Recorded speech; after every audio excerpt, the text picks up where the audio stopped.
All right, talk to me, Goose. Goose?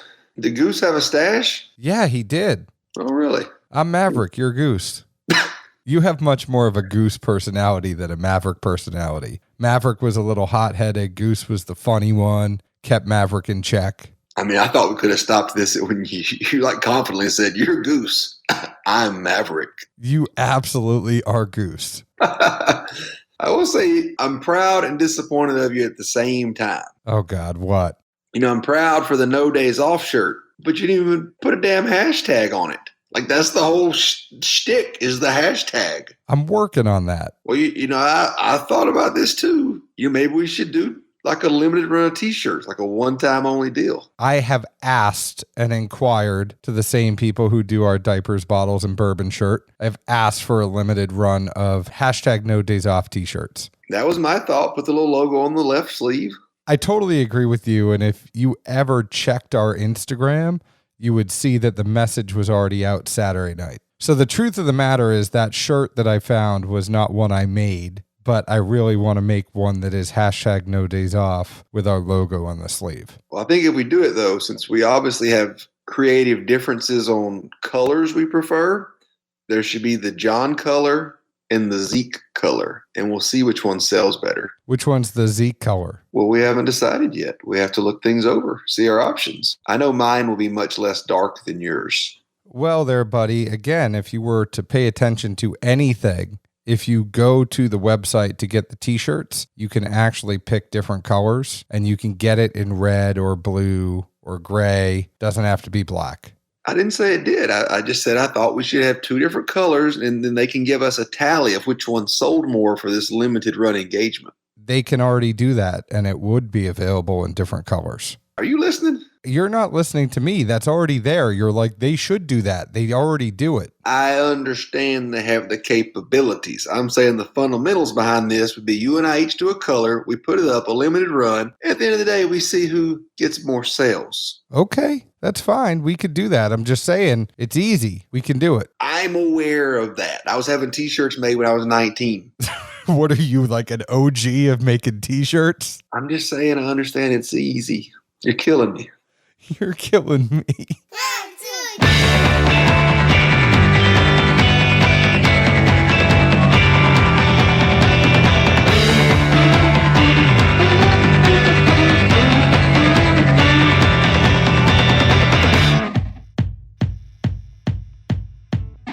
Hello, everyone. My name is John Edwards, and with me, as always, is the OG of T-shirt making, Zeke Baker. Wherever you are, whatever time it is, thank you for making us a part of your day. How are you, Zeke? Hanging in there. I've been making T-shirts since '93. Maybe not quite that far back. That's a different segue for a different time. You know, you ever heard that, the adage, been there, done that, got the T-shirt? Yeah, you've been there, done that, made the T-shirt? No, just in a different aspect. We use that adage a lot, in the high school and college years.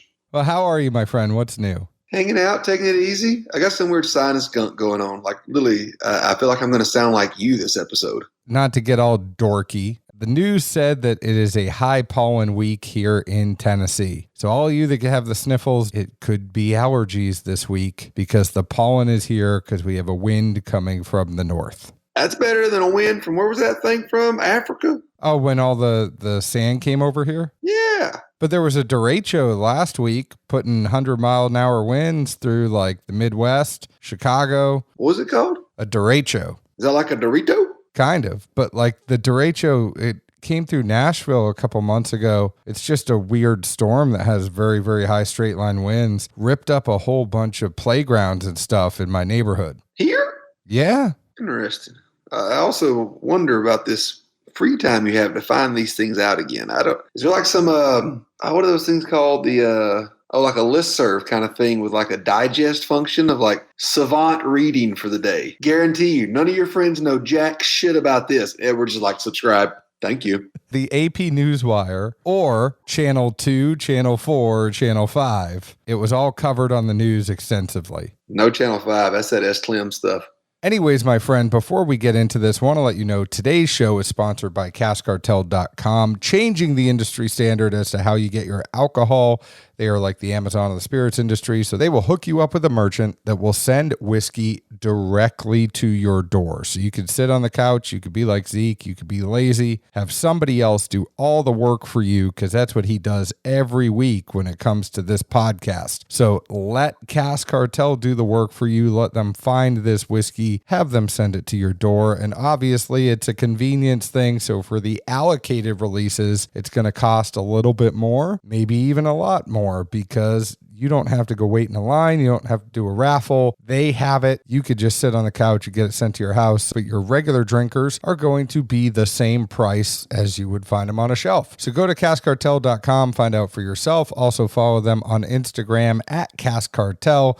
They're always doing awesome giveaways to their followers. Hi, Zeke. Hey, buds. You know what we're drinking tonight? I mean, I would hope so at this point. Some form of whiskey. So it is a rye whiskey from about 2.5 hours away from us, but still in the state of Tennessee. Chattanooga Whiskey has released a 99 proof straight rye malt whiskey.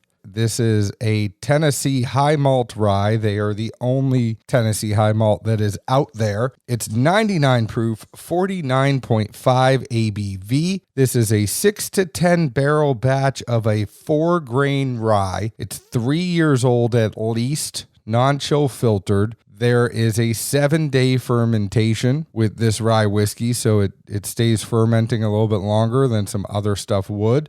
We know it's a 4-grain whiskey. We know it's rye. We know it's 60% rye. The other grains are not necessarily depicted in the press release. It just says Tennessee Rye Malt is the distillery's malt-forward approach to rye, crafted using malted rye as the dominant grain, 60%. The mash bill includes a blend of slow-toasted and drum-roasted rye malts, which contribute a warm, rich baking spice character to this rye malt expression. Word on the street is there is some malted rye, corn, caramel malted rye, and caramel malted barley. It got a little heavy for a minute. I'm sorry about that. So yeah, I was just expecting the X%, Y%, Z%, doodle-doo. But they do things a little bit differently, and I think that's one of the reasons why they've done such a great job in their transition over there from MGP and putting out their own distillate. They are going to be unique. There aren't many distilleries doing what they are doing, my friend, and a lot of that comes from Grant McCracken, the head distiller, and his beer background, being a malted forward guy. But I mean, it goes down to the fact that they ferment these things longer. They really care about what that distiller's beer turns into before they actually go ahead and put it in the barrel. And they are a high malt in their bourbon and their rye, and they want to make sure that it is a malt forward beverage. That's what I hear. That being said, we like malted bourbon. I wonder what we think of malted rye, because I don't know if I've ever had a malted rye before. Have you? I mean, I would presumably say there's ryes with malted barley in there, but as far as the actual rye grain being malted, no, I'm not familiar of anything along those lines. Because this is a heavy malt. I will say, though, the fun fact you missed is that Chattanooga, it's actually 3.5 hours for us going, but 1.5 hours coming back. The time it actually takes to travel is 2.5 hours. But yes, we lose an hour on the way there and gain an hour on the way back. I was just going to segue that into, I don't understand why any state would ever be split. It's just a pain in the ass. I don't agree with you on much, but I'm going to agree with you 100%. States that split up the time zone, it's annoying as hell. I'm even over the whole change thing. That was the best part about living in Arizona. You never changed. I feel like we've gone on a long time and haven't got to this. Well, it's because you keep putting us off from recording and we end up bullshitting more than normal. I know. I'm sorry. It's my fault. To that adage, I would say this kind of goes back to that been there, done that, got the t-shirt segue train of thought. In that, metaphorically speaking kind of realm, nose to palate, I felt like the nose would be like that night at about midnight at the bar. The palate kind of got a little more 10 a.m.-ish the next day. Really? Some folks will pick that up. Nose-wise, this was really impressive nose, I thought. I picked up light caramel and vanilla. I got a really strong hint of a green Jolly Rancher, maybe even a little kiwi, and then just a slight alcohol vapor at the very back end. It wasn't so much it burned the nares by any mean, but it was definitely part of the experience. Palate wise, this is where we kind of went from midnight at the bar to the next morning about 10 a.m. Like, oof. At first, it was just a blast of youthfulness. I even picked up corn, I felt like, before anything else. There was some heat behind it. I put down flashes of caramel, also a singe at the back that hung around more than any of the flavors. There was some malt and barley that kind of expressed up under the heat, but also accompanied with that, picked up a little bit of just kind of char and bitter as well. I liked it, I think, a little bit more than you did. I think it's because it hit me in a little bit of a different way. The nose for me was a mix between spicy cherry cola and a cherry sucker. I could see where you got that Jolly Rancher thing there, but it was definitely a little bit of a cola note to it. You could tell that there's some rye spice in there, but it had some sweetness too. Taste for me, I said predominant spice, but fair amount of creamy caramel, as well as hints of chocolate stout with cherry cola and a hint of corn. I think it's somewhat similar to your notes in the sense of I got that corn in there. I did get some of the same stuff like the caramel and the spice. I think I got a fair amount of the malt kicking up as the chocolate stout. The finish, I said the top of the mouth tingles, that spice sticks around, and then the malt lingers as kind of like a stout. Like I get that chocolate stout that hangs around. But the funny thing about this for me with this pour is it's almost like the top half and my bottom half of my mouth were doing two different things. Like I was getting all the spice and the tingle. It's like Pop Rocks were in the top of my mouth, but there was other stuff like the creaminess was going on in the bottom of my mouth at the same time. So it was like two different pours in one. I usually saw that much diversity, but it was more for me just the difference in the nose and the palate. Nose-wise, I was like, man, this is really inviting, welcoming, a lot of good things that you'll get out of some ryes. But then the palate, it just really kind of hung hard right on me, especially that finish.